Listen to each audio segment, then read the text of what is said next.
But now we go back to my SSH here. We have the AWS region access code, secret key, and secret access key. With all this information, we can assume this role, and we would be able to be AWS admins without actually having that access.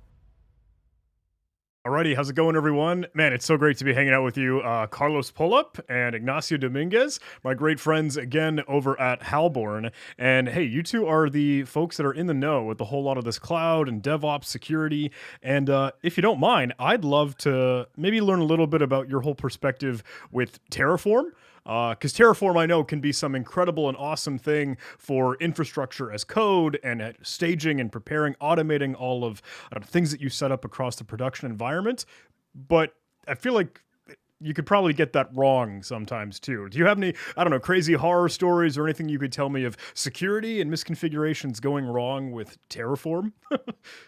Yeah, so Terraform is really cool because it allows you to automate provisioning infrastructure with code, and that way you don't do any click hops, which is when you go through the console and you click on things, which is very error prone. And then it's also difficult to say who did what change and at what point, difficult to troubleshoot and all the kind of things.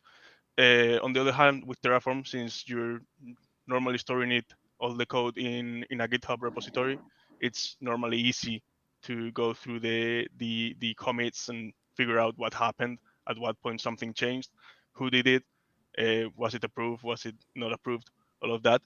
So yeah, it also can go really wrong because essentially you're giving the source of truth of your infrastructure to a repository, and then somehow maybe automating or maybe not automating, but probably the best solution is to automate it, the deployment. So essentially you're giving probably admin rights to a pipeline somewhere, which for us as attackers sounds really good. As defenders, it's pretty tough to defend against that. So I think that the first thing we're going to look today is how we configure Terraform. In our case, we're going to be using GitHub Actions again. But if you remember in our first video, we're using IAM user access keys to gain access to AWS from the pipeline. And we thought that that wasn't really the best way because they were long-lived credentials and somewhat easy to steal by an attacker if they get access to a repo. So in this case, we're going to get rid of any IAM users, and we're directly going to make our pipeline assume a role using OIDC, which is a thing that we can do in AWS. So let me share my screen. So essentially, we have a role. This role has a policy, and the policy says that it allows any action on a resource. So essentially, this policy makes this role an admin. It can do anything. And the interesting thing is in the trust relationships. So the trust policy, here we're allowing a principle that comes from this federated access, which is GitHub user content. This is something that GitHub provides you. So GitHub has an OIDC provider that you can configure in your AWS account, and it will sign tokens for you. You present them to AWS. AWS will make sure that those tokens come from this provider. And then if it matches any of the conditions here, it will allow you to assume the role. So in this case, the conditions are that the audience of the token is STS Amazon AWS.com, which is just the STS service. And then we have string like. Difference between equals and like is that like allows you to do partial uh, comparisons, so you can use wildcards. Hmm. And in this case, we're saying that the subject of the token is the repository combinator TFRC, and then the environment and the branch, the reference tags. You can include different GitHub attributes here. So we're just saying anything.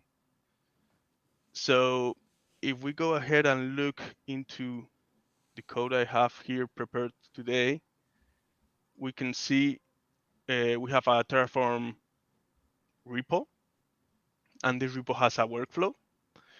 The workflow will always run on a pull request, except if you're modifying the actual, like the YAML files inside of here. That's kind of trying to prevent poison pipeline execution just by changing the steps here. You can bypass it another other ways, but we're trying to demonstrate a way of achieving Poison pipeline execution, but indirectly through Terraform instead of doing it directly in the YAML file. So we need to give it some permissions, specifically ID token write, so that we can request the JWT token from the GitHub provider.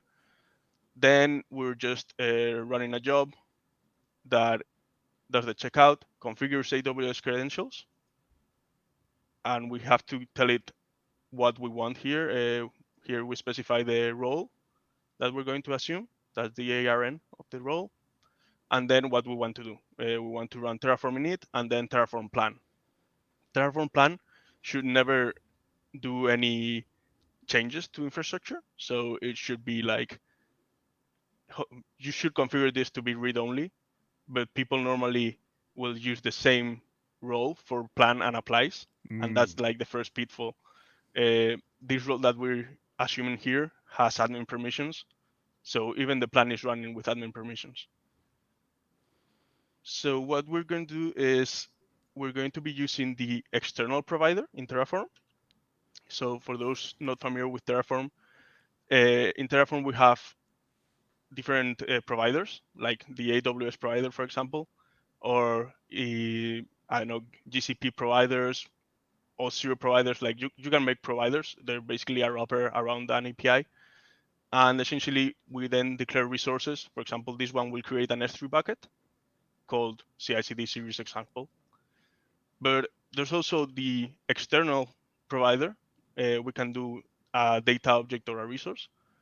And in this case, this external provider allows us to execute a command. And we're just going to execute with the shell the exfil command, the exfil script that we're going to create right now. Nothing here in the top level. Exfil.sh. And this exfil.sh is just going to be a shell command, a shell program that is going to be running environment and then piping it to one of my VPSs. And finally, we just need to get that VPS to listen for that. So I'm going to listen and also grep for AWS because I don't want to print all the environment, just the AWS variables. And now we should be ready to commit this change to Git. So here I can do git add everything, git commit doji. I need to switch my branch because there's branch protection in this repo.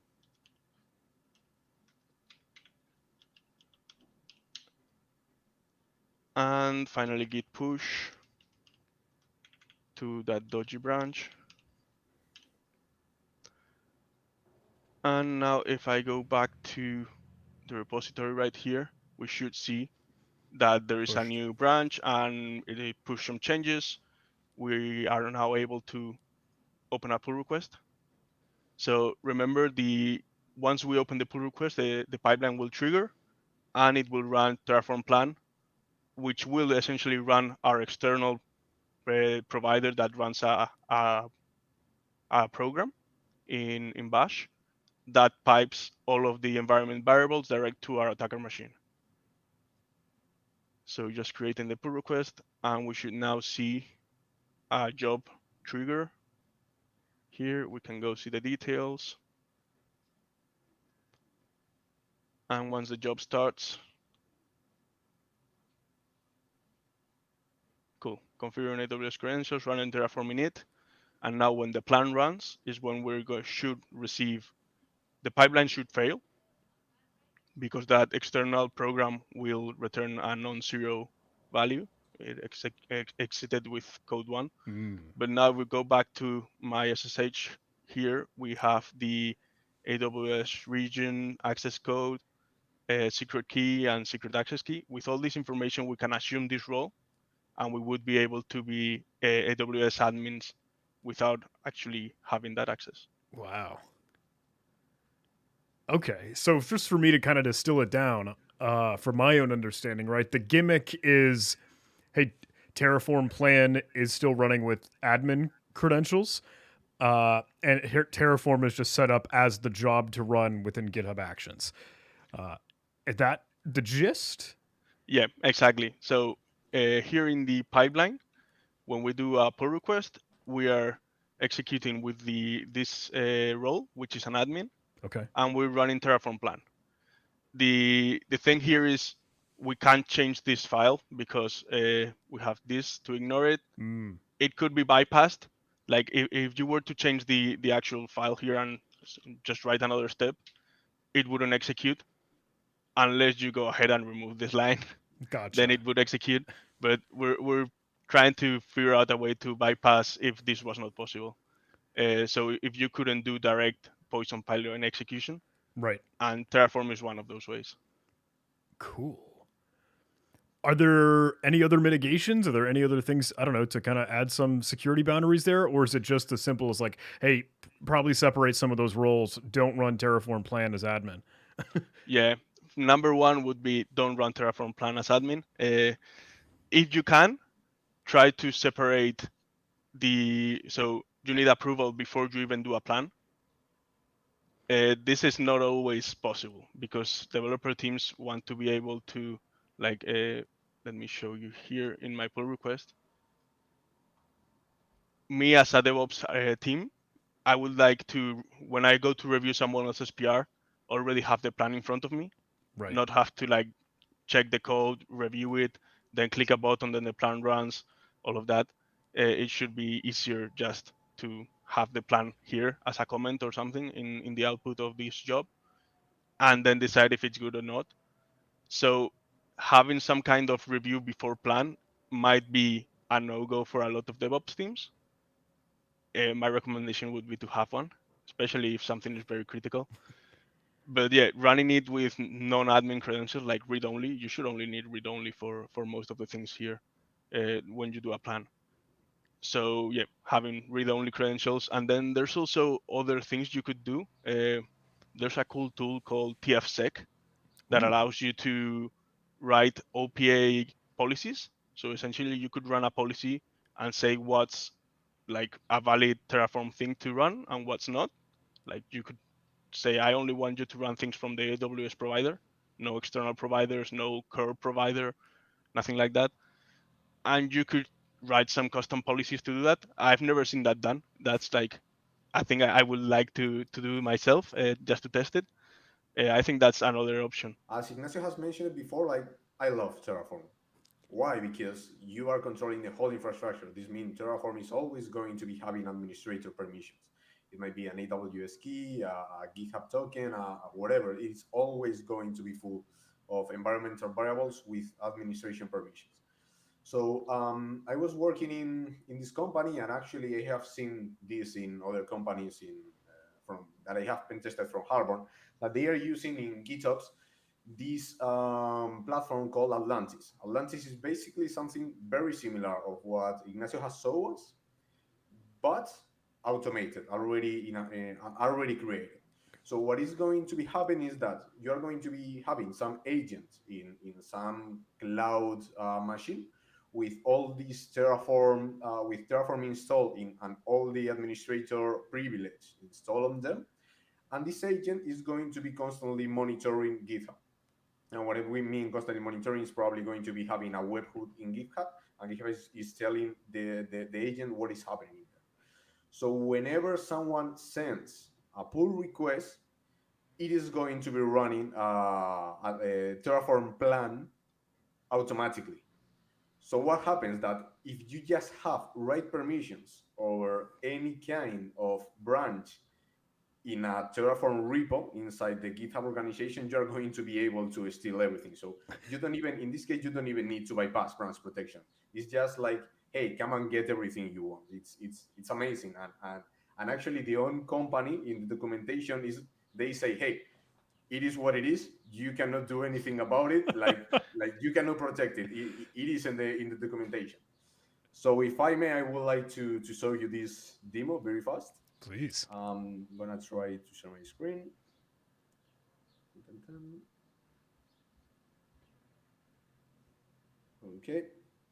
So, um, I'm gonna be using this amazing terminal I just discovered yesterday that have some kind of artificial intelligence on it. I don't know if you know about it.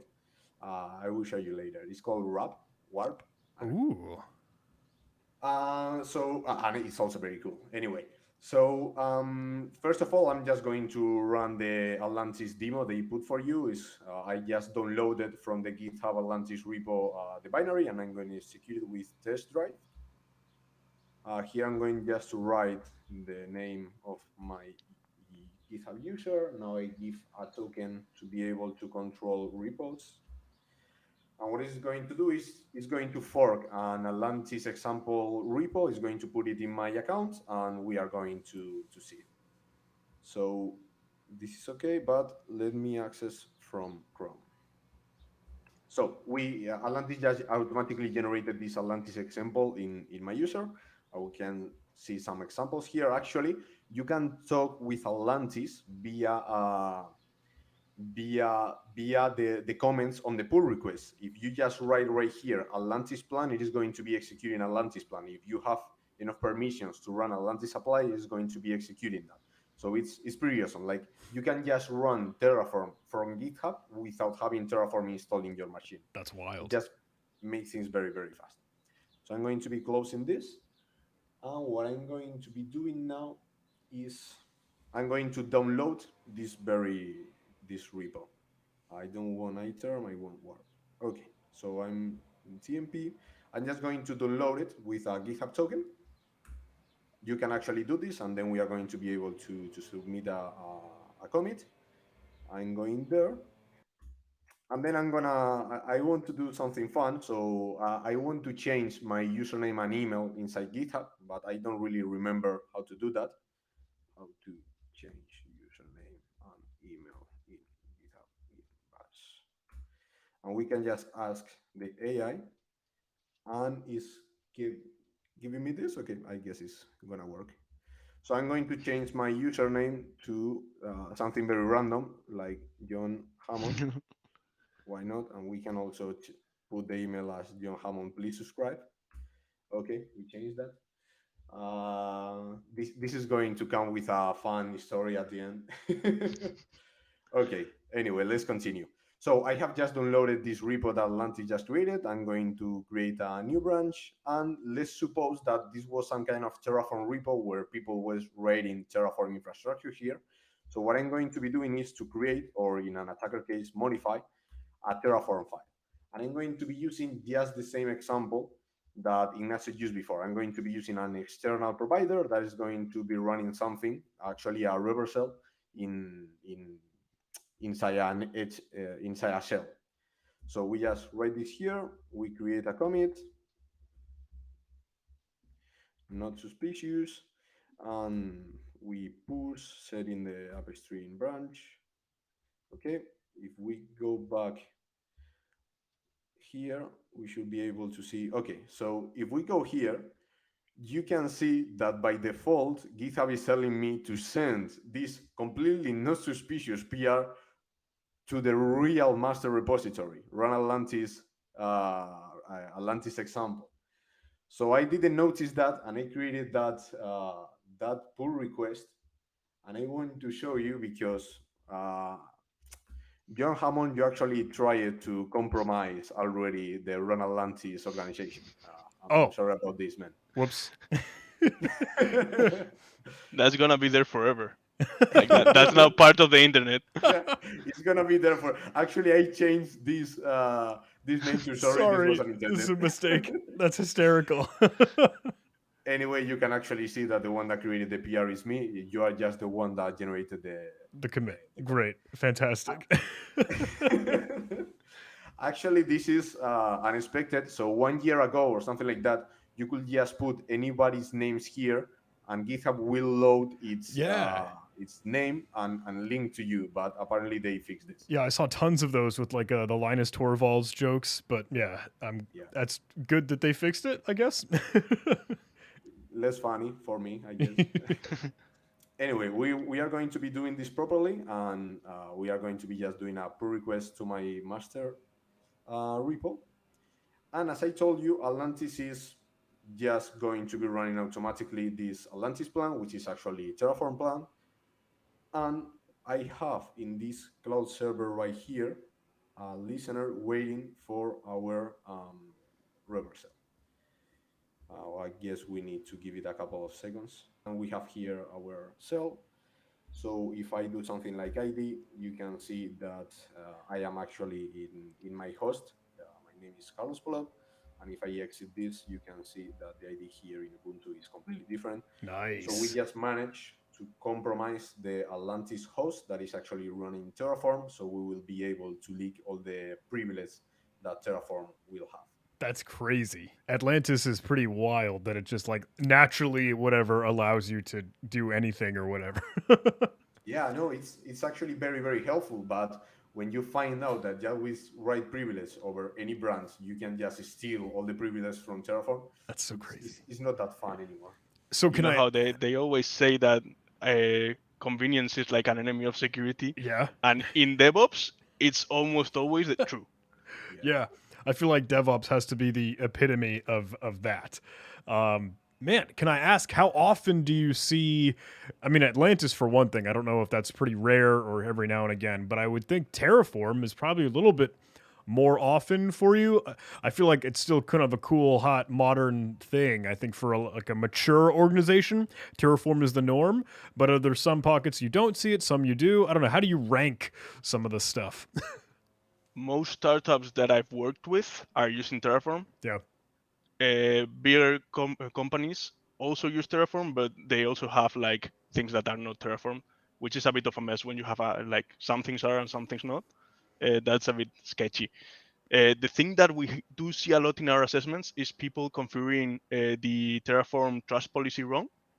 So the role that the AWS role that Terraform assumes, they configure it wrong, and they allow any GitHub repo from GitHub, anyone, to assume that role.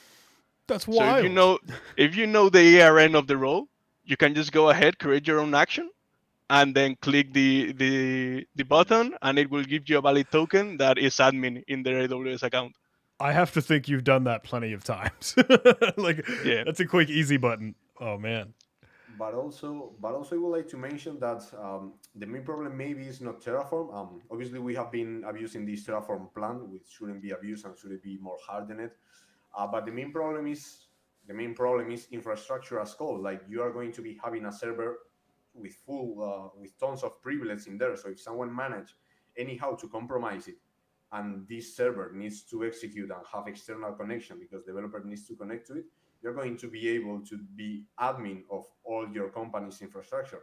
So it's like infrastructure as code is great to control who can do what, who is doing its stuff. Like it's great for security, but it's also a nightmare. Yeah. You have to do it right. Right? Yeah. Like you have to. This is the cheesy great power, great responsibility line. But man, that is awesome.